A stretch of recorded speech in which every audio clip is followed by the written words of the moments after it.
Welcome to Diplomacy and International Relations, a podcast focused on international relations, global politics, and Danish political developments. Just imagine waking up one morning and making the conscious decision to give away your country's entire arsenal of heavy artillery. Right, every single unit. Exactly. Every single self-propelled unit you possess, just packed onto transport vehicles and shipped to a war zone hundreds of miles away. It leaves your own domestic garages completely, echoingly empty. It's a staggering strategic calculation. It really is. And before we get into the mechanics of how a sovereign nation actually makes that kind of decision, I want to remind you, the listener, that if you want to stay up to date with our comprehensive analyses, make sure to follow and subscribe to the podcast on whatever platform you are listening on right now. Yeah, and you can also follow iCulture Talking on Instagram or on Substack for even more insights on these topics. For sure. So today we are looking at why Denmark just did exactly that as part of this radical, honestly unprecedented transformation in its foreign and security policy. And we really have an immense amount of ground to cover today. We're synthesizing a very specific stack of source material for this in-depth exploration to truly understand the shift. So what are we actually looking at today? Well, we're pulling from the official 2024 to 2033 Danish defense agreements, plus some highly granular policy analyses from DICE, that's the Danish Institute for International Studies, and reports from the OSW Center for Eastern Studies. Okay, that's a solid foundation. Yeah, and we are pairing those with strategic analysis pieces from High North News and some really extensive YouGov polling data on transatlantic attitudes. The mission for this comprehensive analysis is to map out Denmark's new doctrine, which they are calling Pragmatic Idealism. Pragmatic idealism. Right. We need to understand the historical context of their new military investments, analyze their highly unorthodox role in arming Ukraine, and, examine how all this domestic and international friction fits into a NATO alliance that is currently dealing with some severe internal and external stress fractures. Well, the baseline for this entire transformation is found in the official Danish foreign policy strategies, right? And the whiplash between the last two iterations is just jarring. Oh, it's night and day. Look at the strategy from 2018. The opening line is essentially a victory lap. It states, and I quote, "The world today is in a much better place than ever before." Which sounds almost naive now. Seriously, it reads like a document written by a government that fundamentally believes the big existential questions of global security have already been permanently answered. Well, you have to remember that the 2018 document is sort of the ultimate artifact of the post-Cold War peace dividend. Right. For over 30 years, the prevailing assumption in Copenhagen and frankly across most Western European capitals was that the international system had permanently settled into a unipolar, U.S.-dominated structure. The whole end-of-history mindset. Exactly. The prevailing geopolitical theory was that liberal democracy and, frictionless free trade were the inevitable endpoints of human political evolution. So you assume interstate war in Europe is just obsolete. Right. And in a system where you assume that, a country like Denmark doesn't need a massive standing army. Instead, the state can prioritize exporting its domestic values. So foreign policy just becomes synonymous with development aid or human rights advocacy, green diplomacy. Precisely. You act as a moral arbiter on the global stage because the structural security of that stage is basically guaranteed by Washington. But then you open the 2023 Foreign and Security Policy Strategy and man, it reads like a completely different country wrote it. The optimism is entirely gone. Completely. The new strategy describes the world as uncertain, unpredictable, complicated, and it explicitly calls it brutal at times. It's a 180-degree turn to something much darker. Well, the full-scale invasion of Ukraine by Russia in 2022 systematically dismantled the structural assumptions of that 2018 strategy. Yeah, you can't really ignore tanks rolling across the European border. Exactly. And Foreign Minister Lars Løkke Rasmussen articulated this paradigm shift during a seminal speech at the University of Copenhagen. That's where he introduced the doctrine of pragmatic idealism. Let's unpack that term, because in political science, realism and idealism are usually seen as mutually exclusive frameworks, right? Historically, yes. Realism is the cold calculation of national interest, hard military deterrence, zero-sum competition, securing supply chains. And idealism is the opposite. Right. Idealism is the pursuit of universal human rights, democratic expansion, international law. But Rasmussen's doctrine argues that Denmark is being forced to fuse the two together. Okay, let's unpack this. Because it sounds like they're acknowledging that they have to face the world as it materially exists today. Yes, rather than the world they spent 30 years trying to manifest through soft power. He used an anecdote in that Copenhagen speech that I think perfectly isolates what this brutality actually looks like on the ground. Oh, the story from Georgia. Yeah, exactly. It wasn't about abstract geopolitical theory. It was intensely personal. He had just returned from opening a new Danish embassy in Georgia, and he visited the administrative boundary line with the Russian-occupied territory of South Ossetia. Right, the story of the elderly woman. Rasmussen recounted meeting a Georgian woman whose home was situated right on that friction zone. And what happened to her is just wild. She went to sleep one night in her own bed, in her own country of Georgia. And under the cover of darkness, Russian forces physically moved the barbed wire fencing that demarcated the occupation zone, basically advancing it past her property line. So when she woke up the next morning, her house was suddenly inside Russian-controlled South Ossetia. Exactly. Without moving an inch, she woke up in occupied territory. The psychological horror of that is just profound. I mean, the geopolitical reality literally consumed her house while she was unconscious. Yeah, she suddenly couldn't walk down the street to see her own children because a hard border had been drawn across her front yard overnight. And that is the daily reality of hybrid warfare. It's that gray zone aggression that the 2023 strategy is responding to. It completely shatters the illusion of static borders. And, Rasmussen used that anecdote to pivot to a philosophical framework. He actually invoked Reinhold Niebuhr's Serenity Prayer as the new guiding principle for Danish diplomats. Wow, really? Yeah. Grant me the courage to change what can be changed, the serenity to accept what cannot, and the wisdom to know the difference. That's intense for a foreign policy doctrine. When a foreign minister cites that prayer, it is a formal concession of limitations. Denmark is a nation of 6 million people. For decades, they operated with this missionary zeal, assuming they could lecture the globe into adopting their societal model. So the Niebuhr reference is basically Copenhagen admitting they no longer have the luxury or the leverage to act as global missionaries. Exactly. But I'm struggling to see how this pragmatic idealism isn't just a highly sanitized diplomatic way of announcing a moral surrender. Well, think about a neighborhood watch realizing they actually need to buy a security system instead of just handing out flyers about neighborliness, right? If you are accepting the things you cannot change and dealing with autocracies because you need their resources, aren't you just abandoning your moral high ground the second it stops being economically convenient? The D-type policy analysis isolates that exact tension.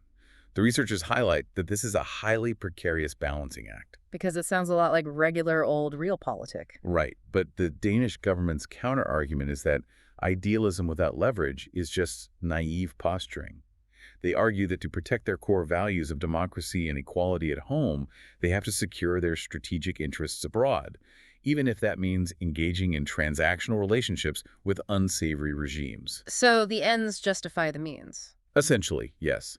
If Copenhagen refuses to engage with a developing nation because of a poor human rights record, they leave a geopolitical vacuum. And in a multipolar world, who fills that vacuum? Russia or China, immediately. Actors who will entrench autocratic structures and secure those critical resources without a second thought.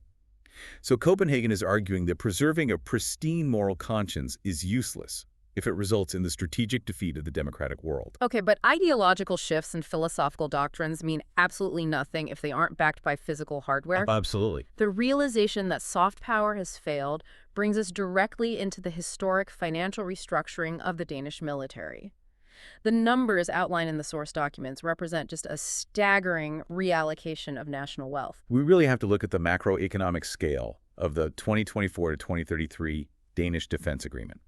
A broad cross-party majority in the Danish parliament agreed to inject a baseline of 190 billion Danish kroner into the defense sector over the next 10 years. 190 billion. Yeah. To put that into perspective, for decades, Danish defense spending was viewed primarily as a target for budget cuts to fund the welfare state. Right, a piggy bank to raid. Exactly. So reversing that flow of capital to the tune of 190 billion DKK is a generational shock to the system. And even that 10-year plan wasn't fast enough, right?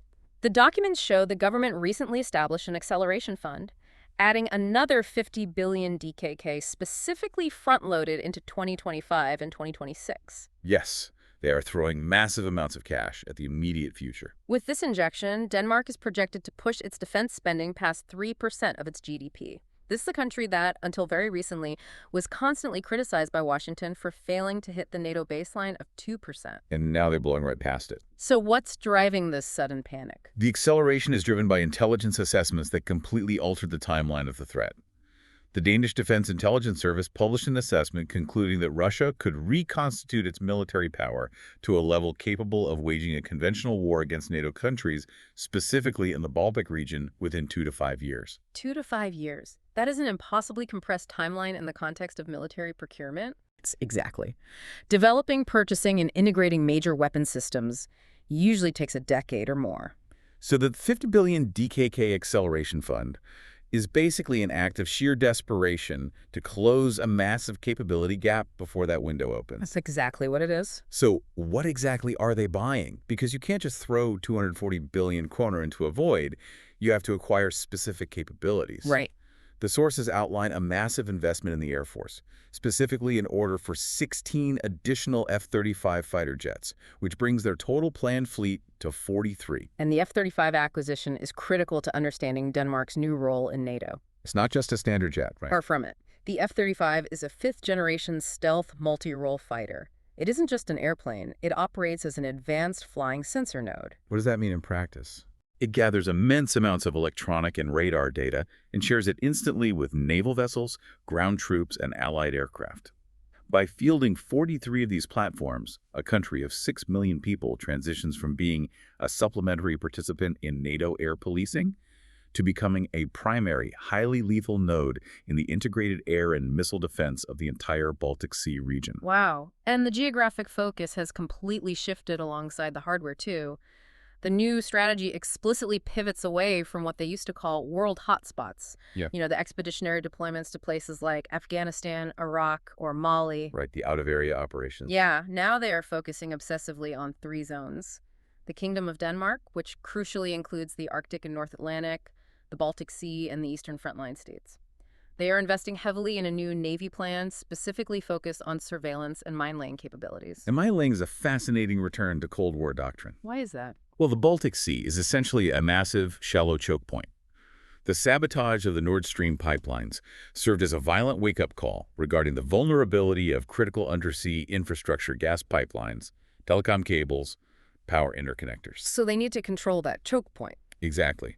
By investing in mine-laying and advanced surveillance vessels, Denmark is preparing to execute area denial. If a conflict erupts, they need the capability to physically close off the Danish Straits, trapping the Russian Baltic Fleet, and protecting the logistical supply lines that would flow from the North Sea into the Baltic states. Makes sense. And they are looking north, too. Yes, they are also procuring long-endurance drones, specifically designed to loiter over the Arctic. With ice melting and shipping lanes opening, asserting physical sovereignty over Greenland and the Faroe Islands requires constant, unblinking surveillance that manned aircraft simply cannot provide cost-effectively. Let's talk about the personnel side, because hardware is totally useless without operators. Yeah. The military agreement includes a radical overhaul of Danish conscription. It's a huge shift. They are extending the mandatory service period from 4 months to 11 months. They are expanding the intake to up to 7,500 conscripts every year.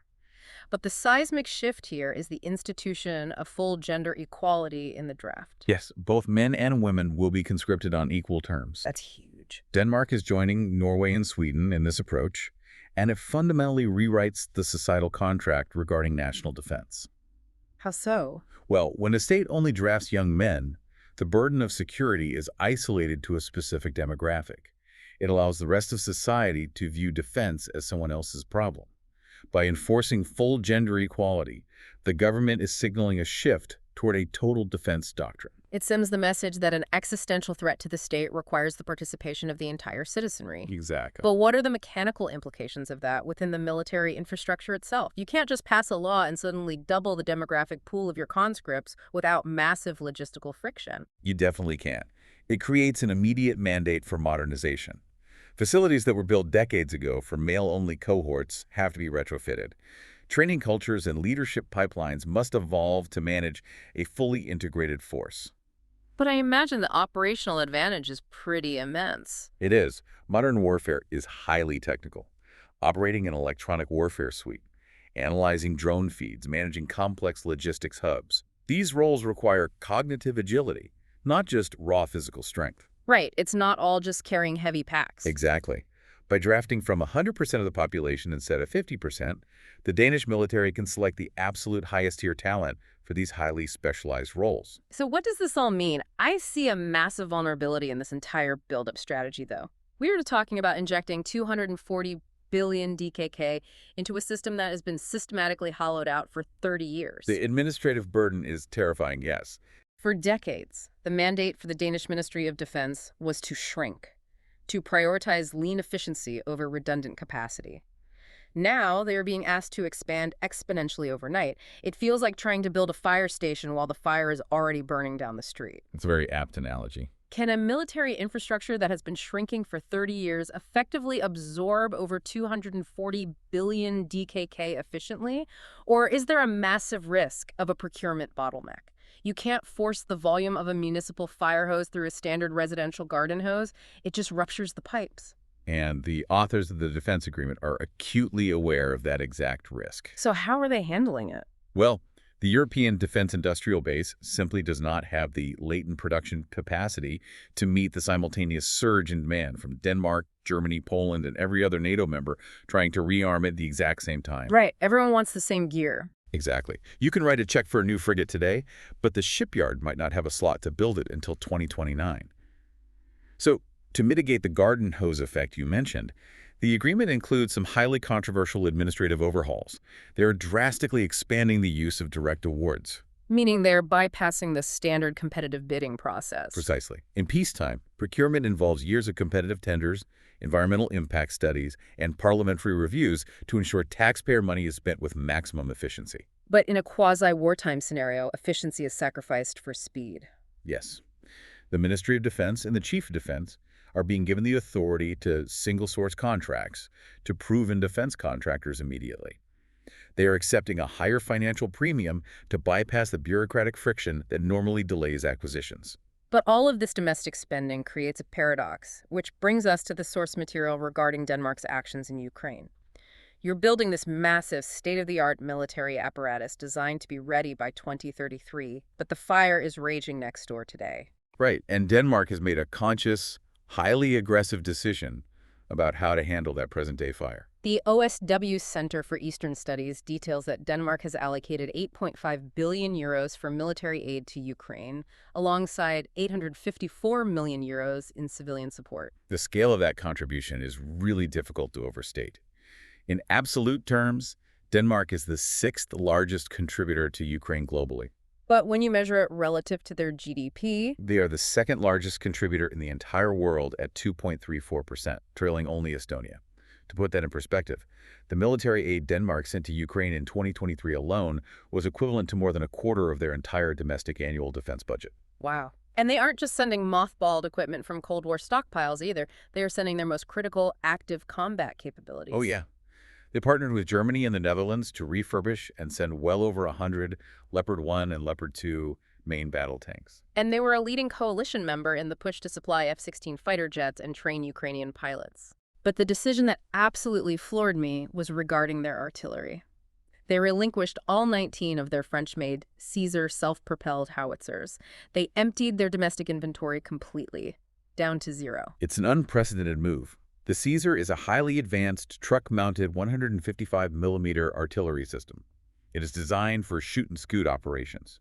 Meaning it fires and runs. Yeah, it can drive into a position, fire 6 highly accurate rounds at a target 40 kilometers away, and drive away before the enemy can trace the trajectory and return counter-battery fire. And in the grinding artillery-heavy war of attrition in the Donbas, that specific capability is invaluable. Invaluable. So the Danish government looked at their 19 systems sitting in garages in Jutland, intended for training and domestic defense, and made a ruthless calculation. Which was? They assessed that those 19 howitzers served Denmark's national security interests far more effectively by destroying Russian armor formations in eastern Ukraine today than they ever would sitting in reserve for a hypothetical attack on Denmark tomorrow. I understand the logic of forward defense, but taking your nation's primary indirect fire capability down to absolute zero? has to violate NATO baseline readiness requirements. Yes, it does. How does a sovereign nation justify completely stripping its own army of a foundational combat arm? It requires an intense level of strategic risk acceptance. By giving away the Caesars, Denmark essentially told NATO that they cannot fulfill certain heavy infantry brigade commitments in the short term. They accepted a temporary vulnerability at home to ensure a strategic effect abroad. That's a huge gamble. It is. However, they quickly realized that emptying their own arsenals was an unsustainable model. Europe simply wasn't manufacturing weapons fast enough to replace what was being donated, let alone keep up with Ukraine's daily expenditure rates. And this bottleneck birthed what the sources refer to as the Danish model. Yes, exactly. This is one of the most fascinating innovations in the entire stack of research we looked at for this in-depth exploration. Since Western Europe couldn't build artillery fast enough or cheap enough, Copenhagen decided to just finance the Ukrainian military-industrial complex directly. In June 2024, Copenhagen and Kiev signed a groundbreaking agreement. Denmark utilized its funds to directly finance the production of 18 Ukrainian-made Bodana-wheeled self-propelled howitzers. Inside Ukraine. Inside Ukraine. It marked the first time any NATO country bypassed its own defense contractors to reimburse Ukraine for weapons built by Ukraine's domestic industry for use by the Ukrainian army. The macroeconomic efficiency of this is brilliant. The sources break down the math. Producing a Bodana howitzer inside Ukraine costs approximately $2.5 million. Purchasing a comparable French Caesar system costs around $4.2 million. Right, so by financing domestic production, Copenhagen is nearly doubling the lethality of its investment. But the advantages go far beyond unit cost, right? Oh, absolutely. The logistics chain is instantly optimized. You eliminate the massive delay and risk of transporting heavy armor on trains across Europe, which are vulnerable to sabotage and satellite tracking. Plus the maintenance side. Furthermore, the life cycle maintenance is solved. When a Bodana takes shrapnel damage on the front line, the factory that built it, the mechanics who understand it, and the supply of spare parts are all located within the same country.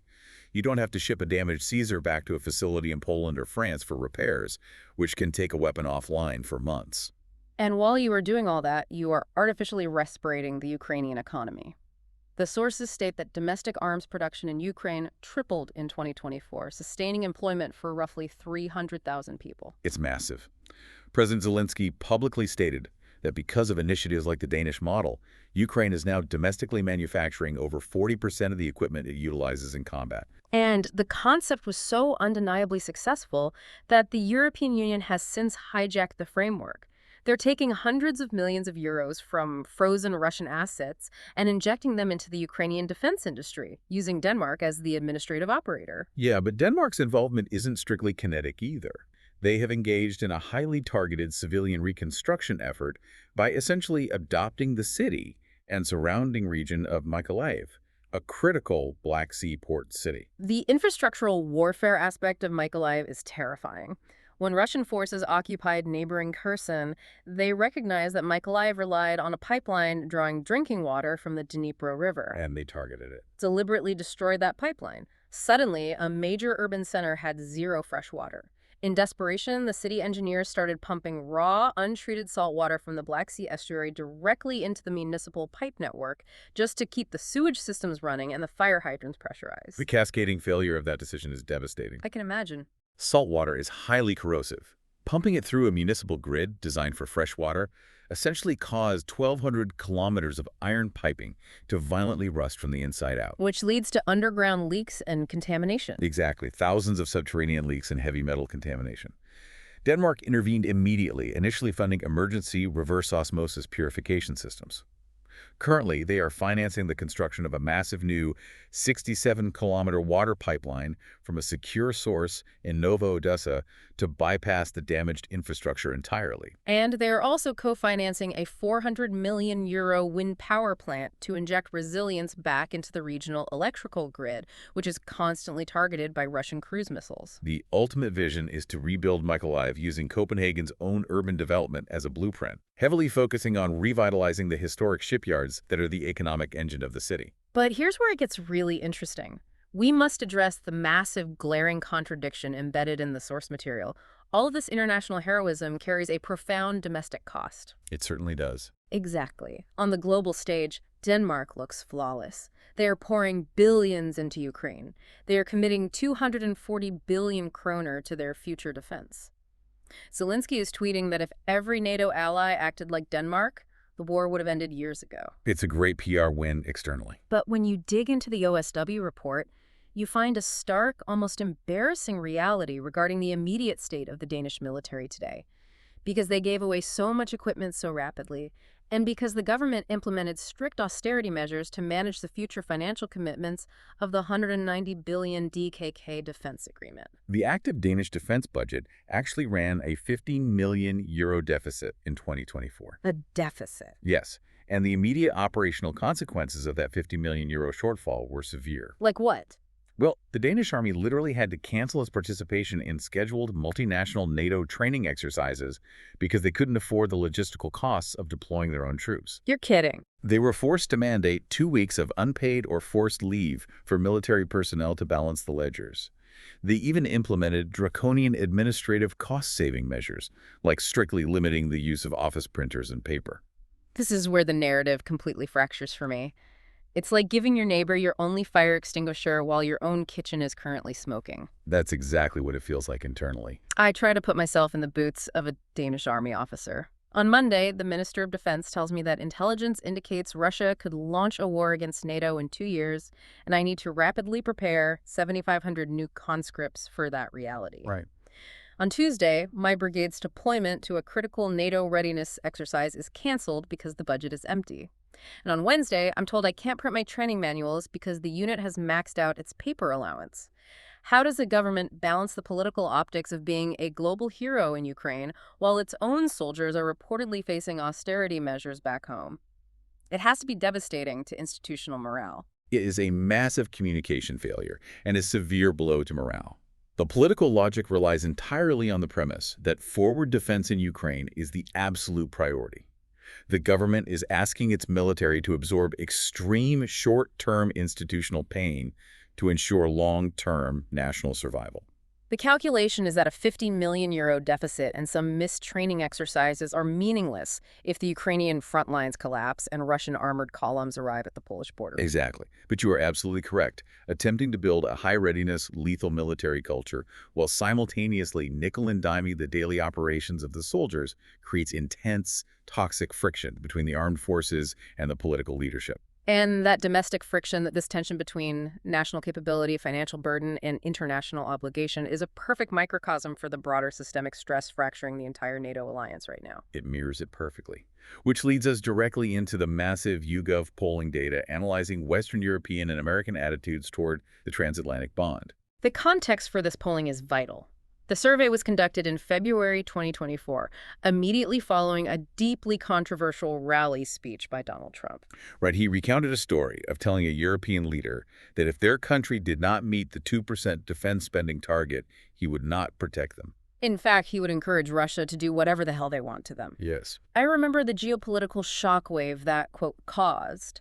European capitals went into a panic, operating under the assumption that the American public was fundamentally turning its back on the continent, leaning heavily into isolationism. But when you actually read the YouGov data, the American voter's mindset is surprisingly resilient. It really is. The data strongly contradicts the prevailing narrative of American abandonment.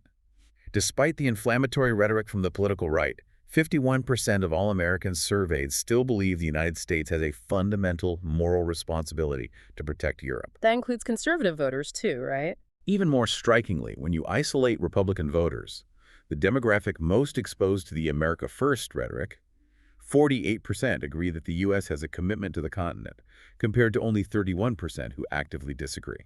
Broadly, 62% of the American public believes the U.S. should honor its Article 5 commitments and defend NATO allies if they are attacked. Right, and the baseline favorability of the NATO alliance itself is actually higher than it was prior to the 2022 invasion.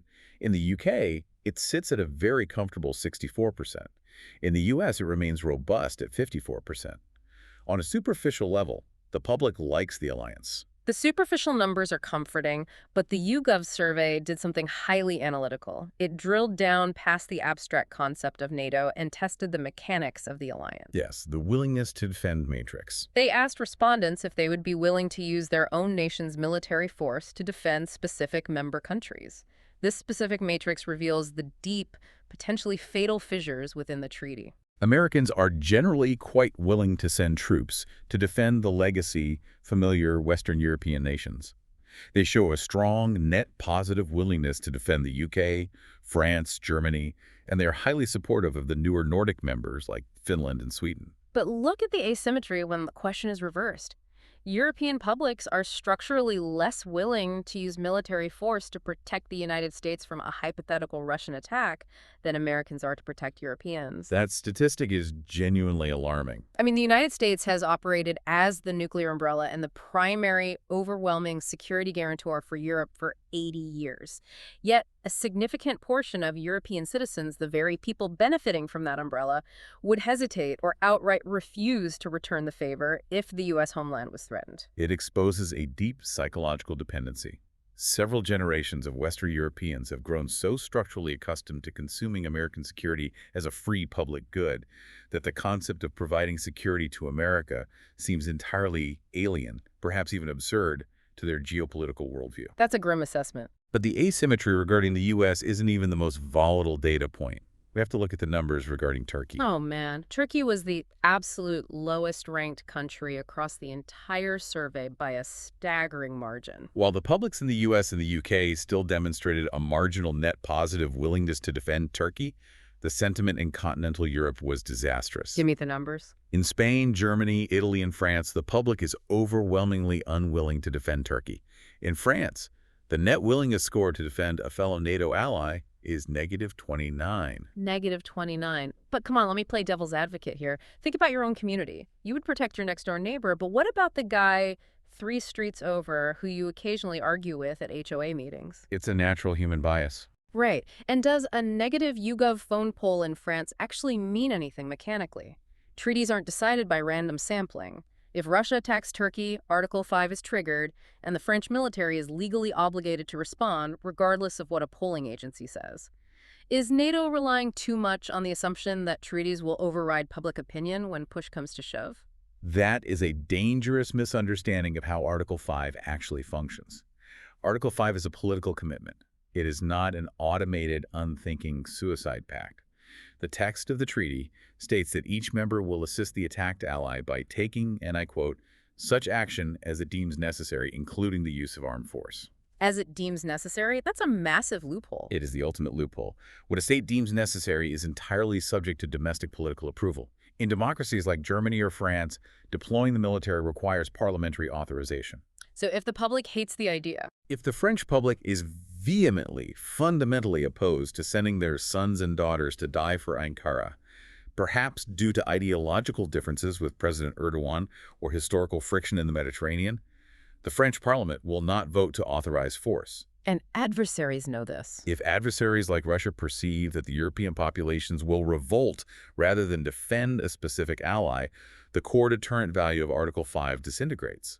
An adversary could theoretically launch a limited, localized attack on a highly unpopular member state, gambling that the domestic politics of the other allies will prevent a unified military response. That is terrifying. And the fracture points in the alliance aren't just theoretical vulnerabilities for adversaries to exploit. The alliance is already failing to manage how its own members treat each other in the geopolitical gray zones. Which brings us to Greenland. Yes, this brings us to a really concerning analysis from High North News regarding what the author calls NATO's blind spot on internal coercion, and it centers on Denmark's own sovereign territory, Greenland. The author, Shay Gao, presents a highly compelling theoretical argument connecting Donald Trump's rhetoric regarding Greenland to President Erdogan's coercive policies in the Eastern Mediterranean. And the anchor point for this analysis is a recent NATO summit in Ankara, right? Yes. Trump was standing aside Erdogan when he casually, publicly reiterated his claim that the United States should essentially purchase or take strategic control of Greenland from Denmark. When that story first broke, the global media largely treated it as an absurd real estate joke. The idea of a U.S. president suggesting he could just buy a landmass the size of Western Europe from a sovereign NATO ally seemed ridiculous. But the High North News piece breaks down the historical and legal fiction that Washington relies on to justify this mindset. What's the context there? Well, Trump's claim is rooted in a fundamental misinterpretation of World War II history.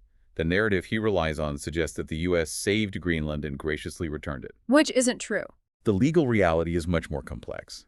In 1940, Nazi Germany occupied Denmark. The Danish government in Copenhagen was under extreme duress and could not freely conduct foreign policy. Acting independently, the Danish envoy in Washington, Henrik Kaufmann, signed a treaty in 1941 granting the United States the right to construct military facilities in Greenland to defend the hemisphere against Nazi encroachment. But the crucial distinction is that the Kaufman Agreement was strictly for military access and basing rights. It was never a transfer of sovereignty or ownership. Exactly. When Denmark was liberated, the legitimate government ratified the agreement to maintain the transatlantic bond. The U.S. subsequently attempted to purchase the island outright in 1946, offering $100 million in gold, and Copenhagen flatly, unequivocally refused. But the U.S. stayed. Despite that refusal, the U.S. has maintained a massive critical military footprint there, most notably the Seoul Air Base, which is now the Pacific Space Base, providing vital early warning radar for intercontinental ballistic missiles. The historical context is fascinating, but why is the High North News analysis connecting an American radar base in the Arctic to Turkey's behavior in the Mediterranean? Because it exposes a fatal institutional defect. NATO is structurally incapable of addressing coercion from within the alliance. The article argues that NATO actively tolerates aggressive actions by its members if those members hold immense strategic utility. So Turkey gets away with things because of its location. Turkey has occupied northern Cyprus for decades and frequently uses its military leverage to threaten Greece, another NATO ally. The alliance ignores this because Turkey controls the Bosphorus Strait and has the second largest standing army in NATO. And the U.S. Similarly, the U.S. can casually assert quasi-imperial claims over Greenland's future because it is the indispensable superpower guaranteeing the security of the rest of the alliance. The author draws a direct line between this behavior and the Monroe Doctrine, but frames it as something much more aggressive. Yes. The original Monroe Doctrine in 1823 was essentially a warning to European empires to stop colonizing the Americas. The author argues we are now witnessing the application of a Trump corollary. What does that mean? This is the evolution of hemispheric defense into a demand for absolute strategic denial and control. The logic dictates that because Greenland's geography is indispensable for North American aerospace defense, and its untapped rare earth minerals are critical for decoupling from China, Washington possesses an inherent right to control the territory's geopolitical alignment. Wow. That completely bypasses the constitutional authority of Copenhagen. And it completely ignores the democratic legitimacy of the Greenlandic people in Nuuk to determine their own future. So we are looking at an incredibly tense geopolitical triangle. Copenhagen holds the constitutional and legal authority over foreign and security policy. Nuuk holds the democratic and moral legitimacy over the island's future.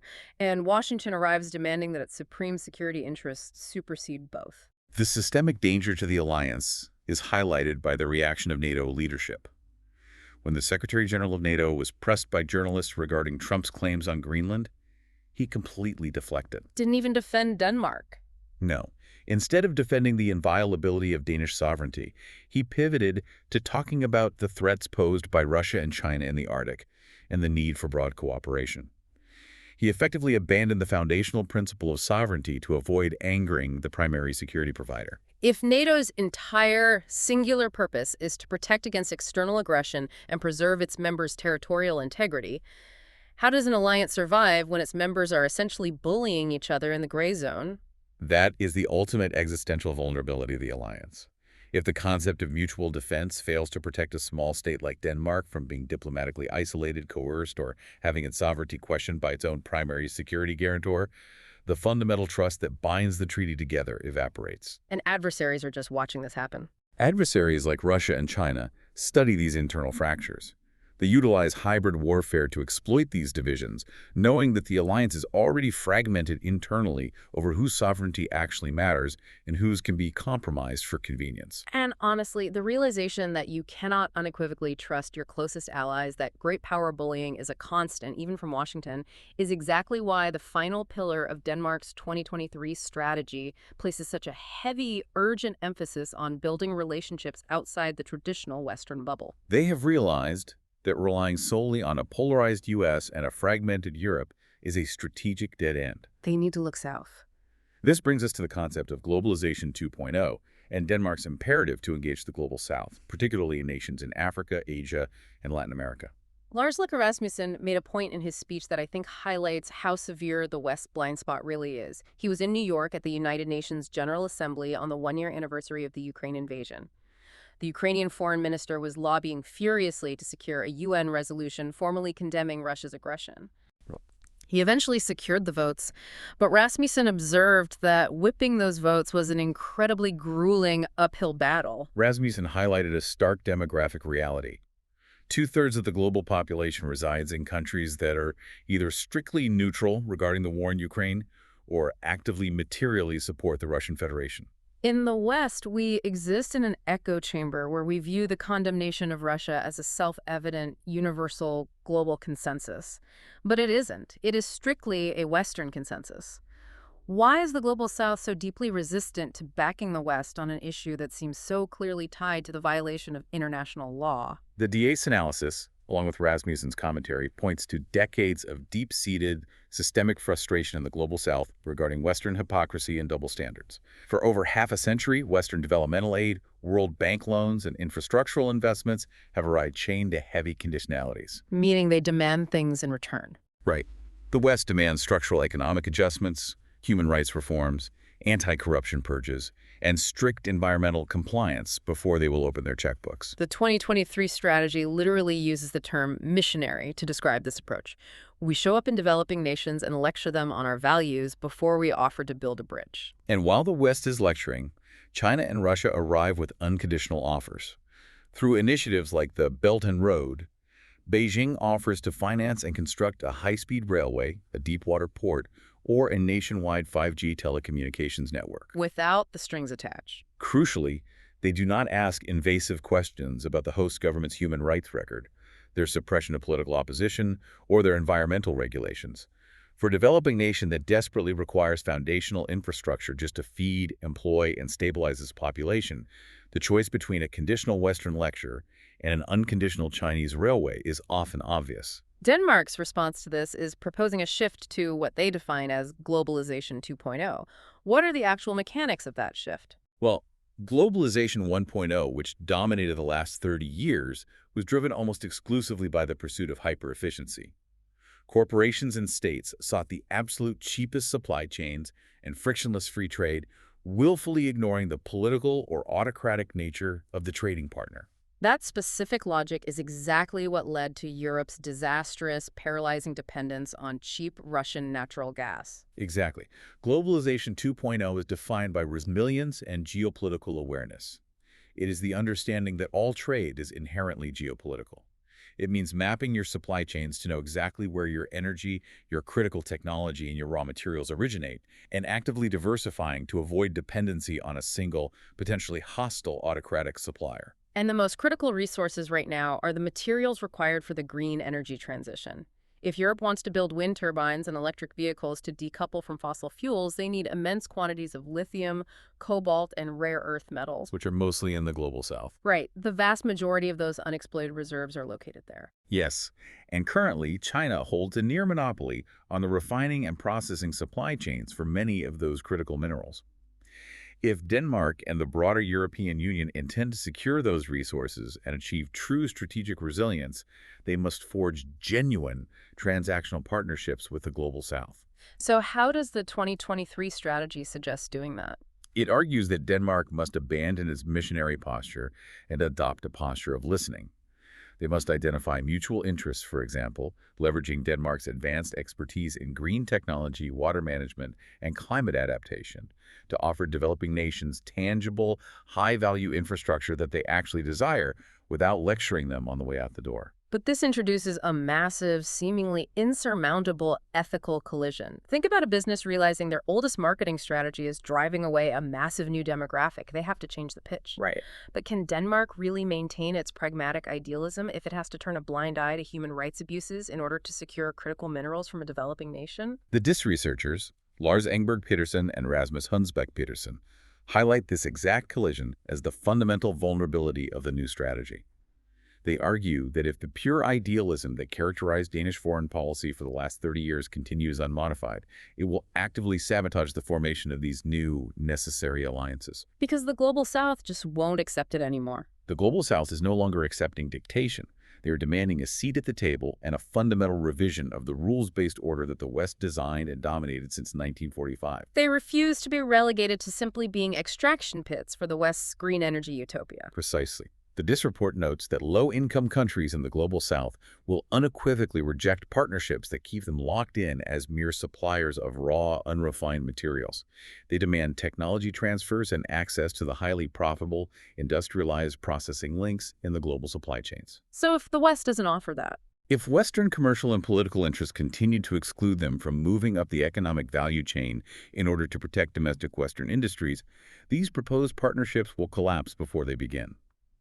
To outmaneuver China's Belt and Road Initiative, Denmark and the EU must construct trade deals that are genuinely lucrative for the developing nation, and that will almost certainly require deeply painful, politically toxic compromises on how aggressively Europe enforces its human rights and environmental values abroad. it is a profound, incredibly dangerous tightrope walk between securing the macroeconomic survival of your state and protecting the moral soul of your society. To synthesize this massive amount of source material and data, Denmark is currently attempting to navigate a brutal, rapidly evolving multipolar world order by simultaneously executing four massive interconnected transformations. First, they are aggressively rearming at home, injecting unprecedented billions into their military to close a terrifyingly short 2 to 5 year capability gap. Second, they are operating as a highly innovative, risk-acceptant arsenal and financier for Ukraine, completely transforming how military aid is manufactured and delivered. Third, they are attempting to manage complex, often coercive alliance politics within a NATO framework that is struggling with internal divisions and sovereignty disputes, particularly regarding Greenland. And finally, They are striving to fundamentally overhaul their global diplomatic footprint, trading their post-Cold War missionary zeal for transactional, interest-based pragmatism in the Global South. it truly is a masterclass in how a small state rapidly adapts to sudden, highly volatile systemic shock. But exploring all of this leaves you, the listener, with a critical, lingering question to mull over.